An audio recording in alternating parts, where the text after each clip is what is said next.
Hey everybody, it's Austin Ward for Lettermen Row. A very busy Tuesday in Columbus, Ohio.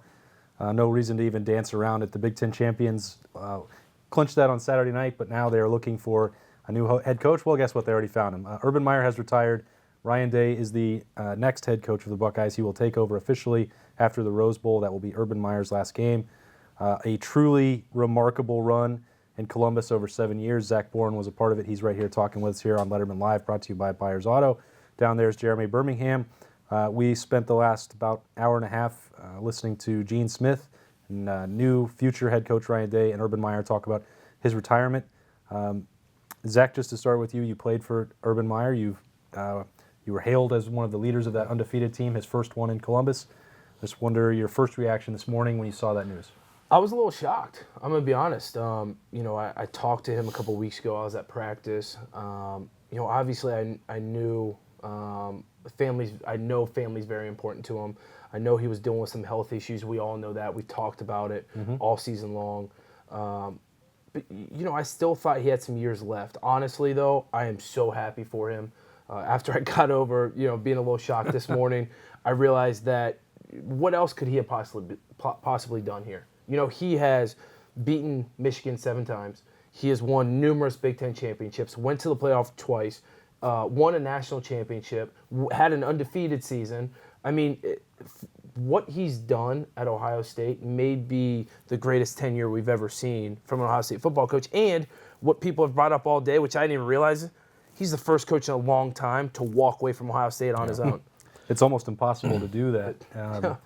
You look at the win totals, Berm. I mean, I don't even know where to begin with the list of accomplishments, but I think if you had asked Ohio State fans or players or Gene Smith 7 years ago if they would sign up for this run, win at least 11 games in every single season, a national championship, 3 Big Ten titles, and you knew that it was only going to last 7 years, you still sign up for it in a heartbeat. Yeah, I think, as you run down the litany of success, to me, the greatest success is the big picture, which is he's leaving Ohio State in a better spot than he found it, and he found it pretty damn good.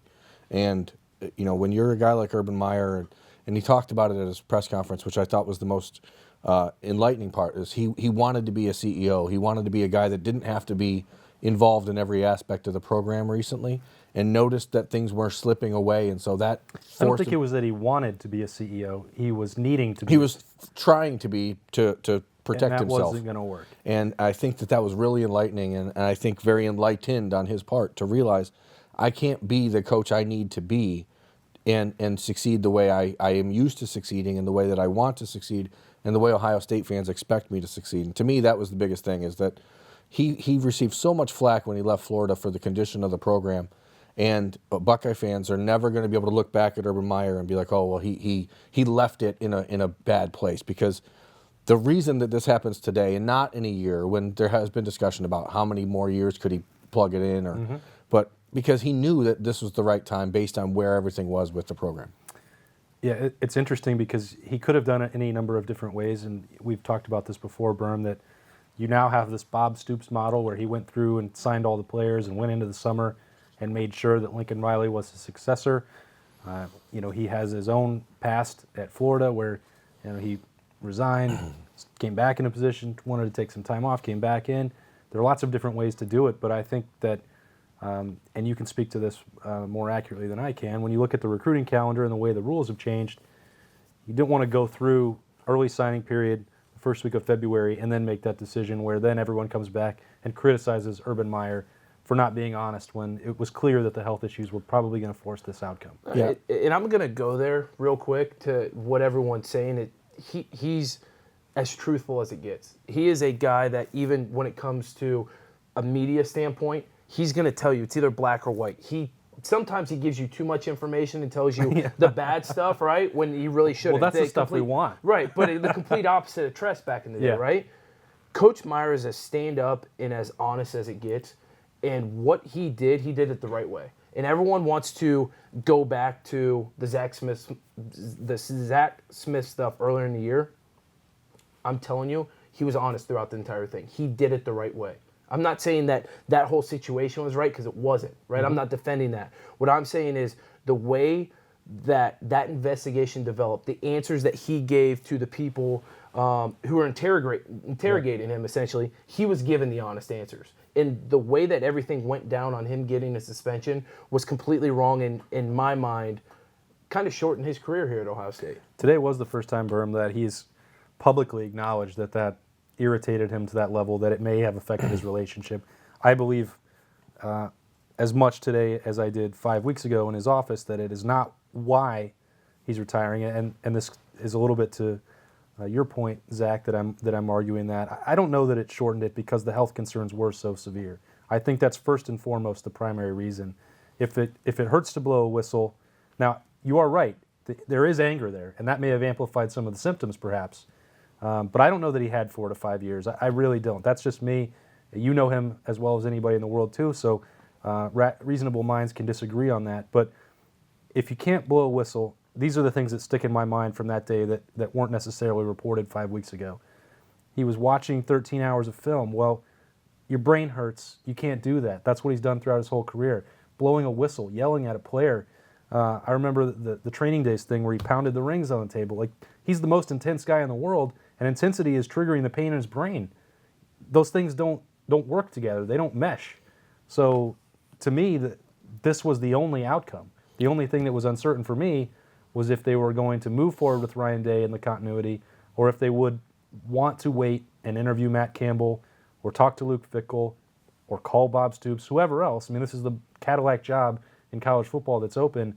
That to me was the only uncertainty. I thought that this day was coming for a while. Yeah, I don't think that anybody who's seen him in the last 4 months had any doubt that there was something wrong and it was moving in the wrong direction for him medically. But I think that the last few weeks you've seen him start to look healthier and feel better. And I guess now in retrospect, you wonder if that's because the weight was off his shoulders because he had made his decision and decided, hey, you know what? This is what I have to do. And again, I don't think that there would have been any ease or peace of mind if they didn't know that Ryan Day was the right guy to take over. And we've talked about this, you and I, back and forth. Matt Campbell, Ryan Day, why now? Why her? And if Ryan Day wants to go to the NFL in 5 years or retire from coaching in 5 years, Matt Campbell's still going to be wanting to come to coach at Ohio State. That's a fact. I mean, there's nowhere Matt Campbell's going to be that he wouldn't take a phone call from Ohio State if it comes down to it. And he's 40 years old too, so it's not like you lose the long-term possibility of him being a part of this program in the future. Unless he's the coach of the Browns. Unless he's the coach of the Cleveland Browns, which have never fired a coach. So I read or heard today that the Browns have had 5 head coaches since Urban Meyer has taken over at Ohio State. And the Buckeyes have had 5 since Woody Hayes or something like that. Yeah, well, like we said right off the bat, there's a lot of stats we can throw It's out pretty there to wild. prove Urban Meyer's tenure. To get back to your original question about why now, there's no doubt that it was forced because of recruiting. And they had to be honest with the recruits. Zach Harrison, who you guys know I hate talking about Zach Harrison. You do? I hate it. But he came to campus a week ago for a visit, or 2 weeks ago before the Michigan game. And that's the focus of the visit, to talk to Urban Meyer and say, are you going to be here? Mm-hmm. And for Urban Meyer to not be able to answer that question, or to answer it without really believing it, I think was eating at him. And I think he realized he had to do this for the future of the program. And I know that the national media hates this idea of Urban Meyer as some sort of martyr, but for Ohio State fans, that's ultimately what it should look like, because he had to do this now or risk further denigration of the program down the road when he's getting less and less healthy and the staff is less and less confident and the program looks more and more uneasy. Zach, what's your favorite Urban Meyer story? Oh, my favorite Urban Meyer story by far would be the pregame speech before the Michigan game my senior year. And it didn't take place in the locker room as some would expect. It took place in the Blackwell Hotel before, actually after our team meal. And, he normally gets up and says something after the team meal before everyone goes up and changes in your suits and heads to the stadium. But that pregame speech will always stay in my mind, in my head forever. And it went from him standing there in his typical, stern voice that, has that energy, that demand in his voice, to literally flipping tables at the Blackwell. And if everyone's been inside the Blackwell, it's a pretty nice hotel. Yeah, those tables don't flip easily. I did get to do Best Fridays in football this year, so I actually know. Oh, there you go. Yeah, a rare look in that. So, yeah. There you go. I hope he didn't damage any of those milkshakes, because. No. Milkshakes are Friday night. Oh, right. Yeah, okay. not morning morning of. of, Not morning gotcha. of. That would be That'd bad. be pretty weird if you had that before that'd football be bad. game. Yeah, that'd be bad. My mistake In there. retrospect. Byrne, when you look at this, and Ryan Day did not have any initial answers for this. It was kind of weird today. When you introduce a head coach, normally the other one is not sitting next to you. And one of the most decorated coaches in college football history was retiring. So Ryan Day only got, I don't know, five or six questions. He didn't have a lot to say. And it's also so new, he probably, didn't have a lot to add. When you look at this, where does his job begin? Obviously we know that the recruiting impact is going to be part of it. So I don't want you to answer recruiting. What's the most important part of him as his job as he gets going and takes the reins here to keep the program at the level that it needs to be? I think for Ryan, step number one is to make it his program. I know that the consistency and the continuity of going from Urban to Ryan is one of the reasons they went in that direction. Yeah. But he still needs to put his stamp on it in some way. He needs to create his own subculture within the program. Otherwise, you risk in a year or two losing things when you aren't the guy that created what you're working for or working with. I think beyond that, I think Ryan's primary goal has to be recruiting in the next few weeks, but he needs to find his assistant coaches and the guys that he wants around him. He obviously, his only real experience at this level of coaching is with Urban Meyer's guys. So I think it'll be interesting to see how that develops and where his priorities are as far as hiring a staff. I know that a handful of the guys on the coaching staff should be safe. I mean, there are some elite coaches alongside of him already at Ohio State, but he's going to be forced and tasked with this duty to find other guys that fit the culture, and that's where you might see some changes because it's going to be his idea of the culture as opposed to Urban Meyer's. I'm going to add on to what Berm just said, and I think the main reason why Ryan Day got the head coaching job is because he's coached under Urban Meyer. He knows how Urban Meyer runs a program. He knows what Urban Meyer has built. The Ohio State, Gene Smith in the Ohio State University did not want to bring in a fresh face because that's how much respect they have for Coach Meyer and what he has built. They didn't want to tear that down at all. They knew if they hired someone from within, they would carry on kind of what Urban has built because they're able to keep those guys. They're able to keep some of the things that they do. The routines can stay the same. Right. Yeah, some things are going to change. Yeah, maybe some coaches will change. But all in all, Ryan Day is going to somewhat keep the same footprint or floor plan that Urban Meyer laid out in 2012 is going to carry that on. Yeah, it's about augmenting what's there as opposed to exactly changing. blowing it up. You bring in a Matt Campbell, you bring in a Bob Stoops, you bring in a guy that some Ohio State fans are saying we should have at least interviewed. They're completely going to blow everything up and take away everything that Urban Meyer has built. And not saying do wrong with it, but what I'm saying is they're going to blow that up and try and implement their own system. Right. And I'll even say this. In my mind, and I think a lot of other people's minds, Ohio State is the number one job in America. Yeah, people may say Alabama. I'm going to argue that the Ohio State job is more prestigious than the Alabama job. And I even think I would go on record saying that if Gene Smith were to call Nick Saban, I think Nick Saban would entertain the idea of coaching at Ohio State and leaving Alabama. As much as big of a splash that would be, I think they are still better off hiring Ryan Day and keeping the same processes and the same people in place that Urban Meyer started with. And people are important here because the most important part of what Urban Meyer's built on the field are those behind-the-scenes people like Ryan Stamper and Brian Voltini and Mark Pantoni. And all those guys. Give Pantoni a shout-out, man. And all those guys are staying. Yeah. That's important. Did you say Stamper? I mean, Stamper, Mick Marotti. I mean, all these guys. That's the core of Urban Meyer's program, and all those guys are staying. And for me, that's the piece that could not change. Yeah. Because if that changed, then you risk undermining the entire culture. This is Lettermen Live, brought to you by Byers Auto. We're still talking about Urban Meyer stepping down, getting cues from the back here. We got so many other things, guys. It's like today is weird. Dwayne Haskins was. If you say it's weird, it's weird. It is weird. Dwayne Haskins was named a Heisman finalist last night. Ohio State won the Big Ten, the college football playoff. They got snubbed for the second year in a row. It's like there are a lot of big things going on, and I think maybe the point is, Zach, that all of that good stuff reinforces that there was good reason, as you said, not to shake up the foundation of this, because Urban is definitely leaving the program in much better shape than he found it. I mean, you don't. Yeah, no, I completely agree, and I think another reason I didn't touch on earlier is you have Ryan Day here as the head coach, and you have some of those same people that Byrne mentioned. You have them still in place.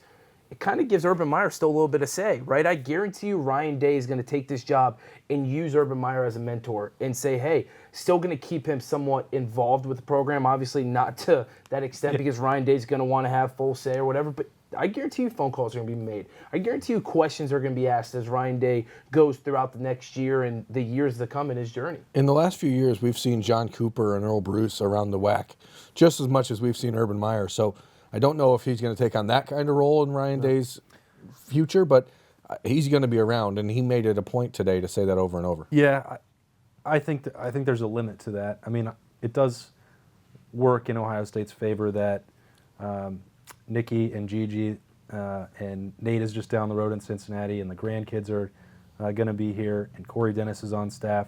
I think that works, that he'll be around, but I think there's going to be a limit to how much he'll want to be in the Woody. He has to. Because he can't overshadow Ryan Day, right? He's done his work. He's passing the torch. In fact, I would think even if you put his office in that building, that would be a lot of pressure and a shadow that's cast. I mean, send him over there with Gene Smith across the street, let him fundraise, be a cheerleader up in the press box on Saturdays. But also, the point of why he's stepping down is to get away from the pressure of that job in some respects. I know he wants it. He's going to fight it. But he needs to go to Cincinnati. He needs to watch Nate play baseball. He needs to go down to Florida and let Shelley play with the Flamingos. He needs to get away from that. That's the whole point. And I don't know. I'm sure that he might jump in and do some broadcasting. He's very good at that. He knows more football than... Is he allowed to... Can Urban do Lettermen Row? What do you mean, can he? Urban, Urban, the door's open. The door is open.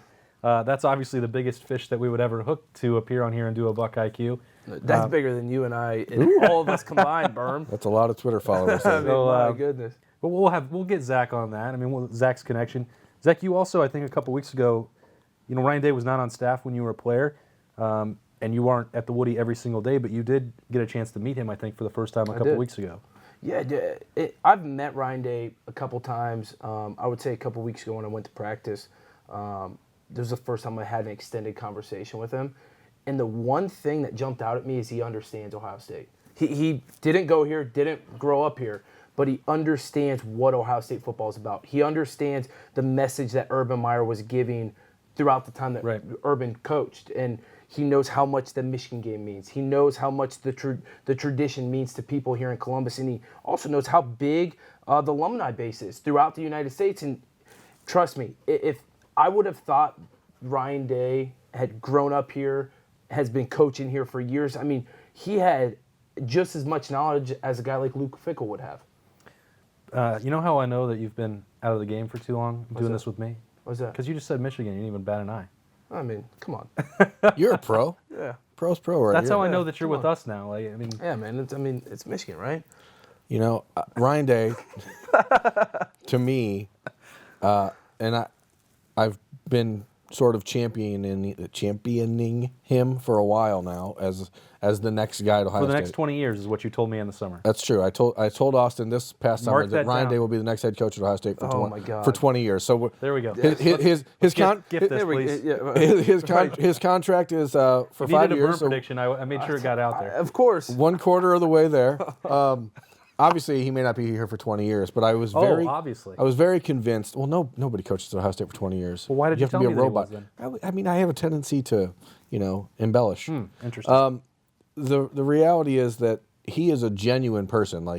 He is a really good guy. Yep. And I think that when you meet him, initially you're sort of taken back. You maybe don't think of him as a football coach. He doesn't really come off personality-wise as being that guy, but he has the ability, like Jim Tressel had, to kind of flip a switch when he steps onto the field and change who he is.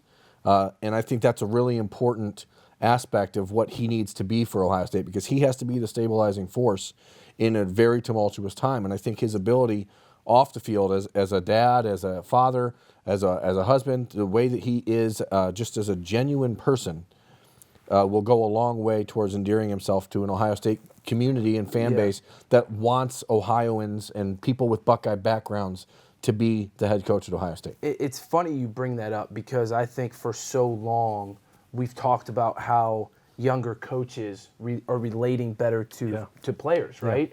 And you say flip the switch, and I couldn't agree with you more. And I think almost his switch is intense football coach, very good, smart football coach like Urban Meyer, but then his off switch is almost a guy that I'm just going to sit around and drink beers with, right? Guy who tells a good story, a guy who you want to hang out with, which I think from a recruiting front is going to be huge because kids are going to be able to relate to him. He's got a young, energetic personality, which I also think is going to be huge for the team. I mean, I think that's why he related so well to the current team when he took over for those 3 games at the beginning of the year, and why they played so well, because the guys relate to him. Not saying they don't relate to Urban Meyer, but it's just completely different. Yeah, it's Lettermen Live brought to you by Byers Auto. Zach Boren, Jeremy Birmingham, I'm Austin Ward. The one thing I've left out from the last few days is that Ohio State's going back to the Rose Bowl. Now that's going to be Urban Meyer's last game, and if you need motivation, my goodness, go out there to make sure that Urban Meyer... Here's the crazy thing. Berm couldn't even made this projection or whatever you want to call it. But never know. Whatever I don't even know what you make because you make so many I can't even give it. But I want you guys all to remember that last week, Zach guaranteed Pitt would beat Clemson. I did. Hey, I said it. I still won money on it. He put it on tape. Yeah, I didn't put it back on down tape. from it. I did it. I'm just saying, we all sometimes have a tendency to think bigger, maybe, than what reality I also is. think my score won. My score should have won last week. I said 48-21 in that range, did I not? And it was 3 points. In the range. What's it? Oh my! I was only plus 3, minus 3. Yeah, hey, bookie. Moving on. I want to be in the range of the spread. I was in the range. I gave 38-24. I got 24 right. Well, I said 48-21 or so. Well, you went over, Okay. so price is right, you lose. Yeah, here's the crazy thing, is that we're saying Ohio State's going to the Rose Bowl for the first time in 10 years. I'm 40 years old. This is the 4th time in my life they've ever been there. That's insane. And what I was talking to Pantoni earlier this week, and I congratulated him on a great season, and I told him I know everyone wants to be in the playoff. Everyone wants to go to the other Cotton Bowl, the Orange Bowl this year, and then go out to San Francisco. Yeah. Hands down to me, the best bowl game's the Rose Bowl. I know when it's in the playoff, it's even that much better, right? It's huge. Right. But the Rose Bowl, you go out there and it just feels different. You walk on the field and it feels different. Like that, I played in the Sugar Bowl. I've been to other huge games. There's no other feeling like the Rose Bowl. I'm already Ohio thinking State about fans are almost like upset about it. I'm trying to think about, like, from a photo standpoint of if Ohio State wins that game, how to best get the mountains in the background and Urban Meyer on someone's shoulders and being carried off the field. And there's a lot of visuals that you just... I went to the Rose Bowl in 2010 as a fan and was there, and it was one of the coolest in-game experiences I've ever seen. Pre-game kind of sucked, but whatever. We were too far from anything. You had to walk through neighborhoods to get there. It was really weird. Yeah. But That's true. there was no tailgating. It was really weird. But anyway, You just weren't Yeah, invited. go ahead and make sure that you get your travel packages. but if you're going to get out there early and enjoy, what Southern California is about. The game day itself was weird. I don't know. Boy, Ah, I don't think the game day itself is weird. the game day getting there was weird. I had to stand in line for like an hour and a half to get into the stadium because there's only one entrance, and then we still missed kickoff because that's how long we were in line. That sounds think like a burn I problem. experienced Like, kickoff. the other day, Zach, we were driving into the Woody on Sunday. He missed 3 consecutive turns I was on on- Ohio State's campus. I was on the phone. So, yeah, I wonder why he was late I was for on the kickoff. phone. I was very 'Cause he distracted. is the worst navigator in the history of the I world. was in a really weird phone call. Don't you remember? Yeah, I remember. BuckeyeBoosters.com for your travel packages if you want was that. such a They'll weird make phone sure call. that you get there on time for kickoff. Do not ride with me or Berm. Actually, we're going to be on the chartered media bus, so It was a Berm weird will phone get there call. 3 hours before kickoff. I don't know if he's going to tailgate. I don't know what he's going to do, but I'm not going to tailgate. I'm going to gonna be there tr- working. we're going to try and get Zach. I'm trying to with us, get too. photos of Urban Meyer I on will shoulders. be in South Florida. I apologize. I'll be watching the game from the pool. We'll still have time to preview all of that. This was an interesting Lettermen Live brought to you by Byers Auto. We had a lot to cover. There's still a lot that we still didn't get to. We're going to be covering I will be in New York City this weekend to cover Dwayne Haskins at the Heisman ceremony. Odds are he's probably going to come up short of winning, but he made it very interesting. We didn't even talk about his... No, which is a whole other thing because ESPN isn't even giving him a shot. 51 touchdowns. The ESPN is talking to voters who actually have a say in what's going on, and they're teeing up a question that really only revolves around Kyler and Tua. They aren't even mentioning Dwayne Haskins right now, which is such an injustice. And if you were to take the Heisman Trophy from a full season, especially at the end of the season when games matter most, Dwayne Haskins should be a runaway winner with this thing. To me, it's interesting because I agree that he should be the winner, but the race should be Dwayne Haskins and Kyler Murray, because if you took those two players off of those two teams, where would they be? Oklahoma would not have won the Big 12. They would not be in the playoff. I don't know what would have happened to Ohio State's offense this year. I have a pretty good guess. They might have had Joe Burrow. That might have been a different conversation. Probably wouldn't have thrown But for let's just 5,000 say, yards and had 2,000-yard rushers. If Dwayne Haskins is hurt, you're not going to have somebody that goes out and throws for 51 yards. And if you put Tate Martell in that offense, ding, you're not going to be throwing the football very well. So to me, it's those two. Because look what happened just last week if you're a voter and you're paying attention. Tua goes down. They put in Jalen Hurts and they go back and win the game. They were fine. He was not the difference between Alabama being undefeated and the best team in the country. This may be bad to say. I don't even think Tua's a good player. I don't think he's great by any means. I don't. He's made some throws to some wide receivers that are absolutely out athletic. I don't even know if that's a word. We're going to use it. Yeah, we're going to use it. And from when he put up those gaudy numbers to begin the season, who were they playing? They weren't playing anyone. He was playing a half of a football game. I mean, their run game is out of this world. So he's just sitting back there throwing the ball all over the field. And really, what do you have, 3,100 yards this year? Yeah, I think it's one of those weird years where if you do the whole player A, B, and C and you just put a shadow up on the TV and you put up their stats side by side and you say, who would you pick to win the Heisman? I think you could even put up their team records. There's no way you wouldn't pick Dwayne Haskins. It was the best single season in Ohio State history, for one. It was the best single season in Big Ten history. Think about some of the quarterbacks that have been in this probably league. the best single season in college football history by a quarterback, if you take everything into account. I know we're talking about, guys like David Klingler and stuff back in 1990 who threw for 6,000 yards or whatever. Who cares? But we're talking about at Ohio State. The quarterback at Ohio State is on the verge of throwing for 5,000 yards and 50 touchdowns passing in one season. And the guy is not even being seriously considered to win the Heisman, despite the fact that he's a Big Ten champion, despite the fact that he has done everything in an offense that has never been that way. I mean, this isn't Kyler Murray, who is obviously great. This is not to take anything away from Kyler Murray. But Oklahoma just won the Heisman Trophy a year ago with the exact same offense and the quarterback putting up the exact same stats. So to me, Dwayne Haskins is the winner and is the better option to win that, because not only if you take him off of Ohio State's team are they totally different, Ohio State's never had a player like him. This isn't a system win. This is not to make sure that people are more interested on Friday and Saturday when I'm in New York reading our coverage, but I take a little bit of exception with the fact that he's not being considered as a winner. He's a finalist. Like, we don't know what the votes are. He earned the right to go to New York City. Don't be that guy. I'm just saying. Like, don't be that guy. Burn. I want him to listen. My expectation is a win. I'm not trying to get reactions from you like that. We're on the same team. Man, we are on the same. Don't be that guy. He should win. I'm saying he should win. But I'm just saying I'm just taking exception with the fact that people are not taking him seriously as a candidate. Obviously, people did, or he wouldn't be in New York. If you go to the Heisman Trophy, he just threw for 500 yards and 5 touchdowns, and his odds to win the Heisman dropped. If you go to the Heisman Trophy and you come in second or third, what do you get? You get to shake the winner's hand. A trip to New York. Exactly. You get to waste a weekend in New York. That's what you get to do. I feel bad for the guy, right? He wasted a weekend in New York. Go there and you win the award. The last place you want to spend a weekend in December is New York City. New York City, exactly. I mean, come on. He's having to do interviews and everything. It's a waste. Unless you go there to win the trophy, you don't want to be there. Especially now, because all he's going to be asked about is Urban Meyer and Ryan Day. Yes, no doubt. Wow, I'm really looking forward to my trip now. Thank you, guys. Make sure he wins. Make sure you bring a coat.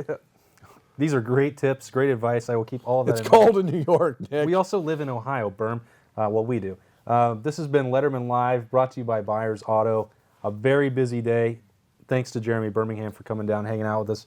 Our man, Zach Boren. We're going to have full coverage throughout the month leading up to the Rose Bowl. Now, Urban Meyer's last game. Ryan Day set to take charge.